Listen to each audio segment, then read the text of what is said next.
ಬಾಯ್ Z ಬಾಯ್ ಎಲ್ಲಿ ಕಾಣ್ತಾನೆ ಇಲ್ಲ. ಝೆಡ್ ಬಾಯ್ ಎಲ್ಲಿದ್ದಾರೆ ಬರ್ರಿ. ಝೆಡ್ ಬಾಯ್ ಏನಾಯ್ತು ಇವ್ನ? ಗೊತ್ತಿಲ್ಲ ನಮ್ಮ ಹತ್ರ ಬಟ್ಟೆ ತಗೊಂಡ 4 ಪೀಸ್ ಕಾಂಬೋ ಟ್ರೈಲ್ ನೋಡಕ್ ಬಂದು ಬಿದ್ದೋದ ಕ್ವಾಲಿಟಿ ನೋಡಿ. ಎದಳವು ಹೌದಾ? ನೀರ್ ಹಾಕ್ತಾ ಇದೀನಿ ಎದ್ದು ಅಂತಾನೆ ಇಲ್ಲ. ಎದಳ ಬೇಗ. ಆತರ ಏನ್ ಕ್ವಾಲಿಟಿ ತೋರಿಸಿ ಬಾಯ್ ನಮ್ಗುನು.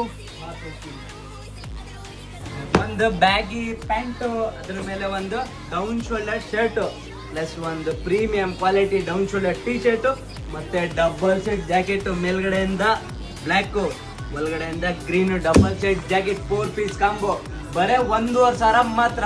ಒಂದು ಫಾರ್ಮಲ್ ಪ್ಯಾಂಟ್, ಅದ್ರ ಮೇಲೆ ಒಂದು premium quality formal shirt, plus ಒಂದು ಡೌನ್ ಶೋಲ್ಡರ್ ಟಿ ಶರ್ಟ್, ಅದು ಬ್ಯಾಕ್ ಪ್ರಿಂಟ್ ಇರೋದು, ಪ್ಲಸ್ ಒಂದು ಡಬಲ್ ಸೆಟ್ ಜಾಕೆಟ್. ಮೇಲ್ಗಡೆಯಿಂದ ಬ್ಲೂ, ಒಳಗಡೆಯಿಂದ ಲೈಟ್ ಗ್ರೇ. ಇದು 4 ಪೀಸ್ ಕಾಂಬೋ ಬರೇ 1,500 ಮಾತ್ರ. ಒಂದು ಕಾರ್ಗೋ ಪ್ಯಾಂಟ್, ಅದ್ರ ಮೇಲೆ ಒಂದು ಫ್ಯಾನ್ಸಿ ಶರ್ಟ್, ಪ್ಲಸ್ ಒಂದು ಡ್ರಾಪ್